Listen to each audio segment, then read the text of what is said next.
धर्मांतर आता बेकायदेशीर ठरवण्यात येणार आहे. फसवणूक, दबाव, प्रलोभन किंवा लग्नाच्या आश्वासनाद्वारे केलेले धर्मांतर हे बेकायदेशीर ठरवलं जाईल.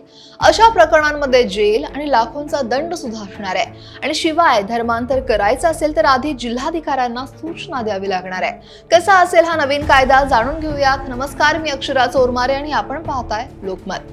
तर महाराष्ट्रात नुकतंच महाराष्ट्र धर्म स्वातंत्र्य अधिनियम 2026 हे विधेयक विधानसभेत सादर करण्यात आलं.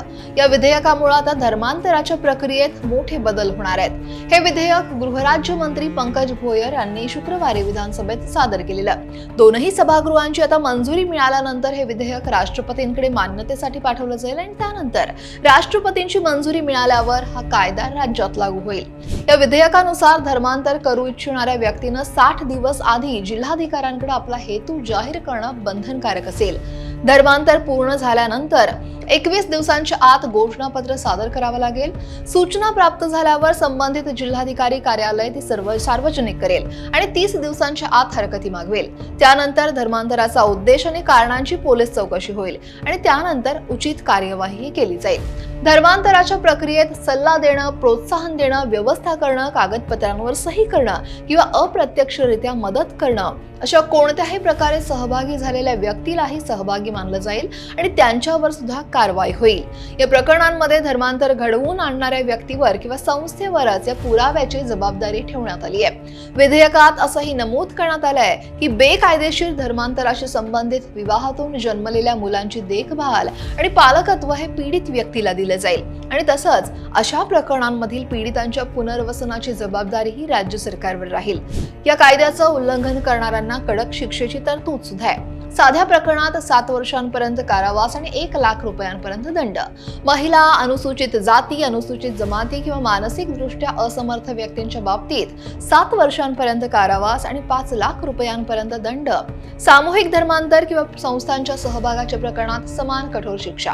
पुन्हा गुन्हा केल्यास 10 वर्षांपर्यंत कारावास आणि 7 लाख रुपयांपर्यंत दंड. तर धर्मांतरासंबंधातील या सगळ्या गुन्ह्यांना दखलपात्र आणि अजामीनपात्र घोषित करण्यात आलंय आणि त्यांची सुनावणी सत्र न्यायालयात होईल.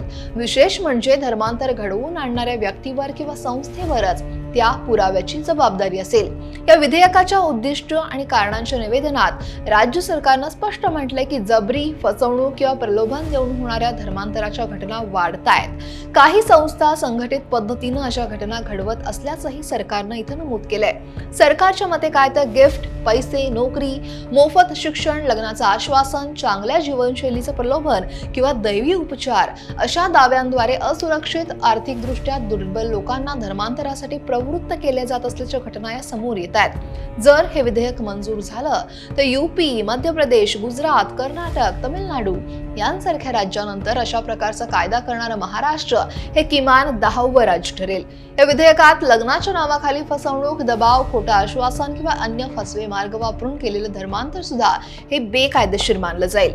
धर्मांतर घडवून आणण्यासाठी प्रलोभन, दबाव, धमकी, चुकीची माहिती, फसवणूक, प्रभाव किंवा इतर कपटी मार्ग वापरणं सुद्धा गुन्हा ठरणार आहे. आता हे विधेयक विधानसभेत सादर झालं असून यावर चर्चा होऊन ते मंजूर झाल्यानंतर कायद्याचं स्वरूप येईल. महाराष्ट्राच्या या नव्या धर्म स्वातंत्र्य विधेयकावर तुमचं मत काय आहे? हे योग्य आहे की नाही? या कायद्यामुळे समाजाला फायदा होईल का?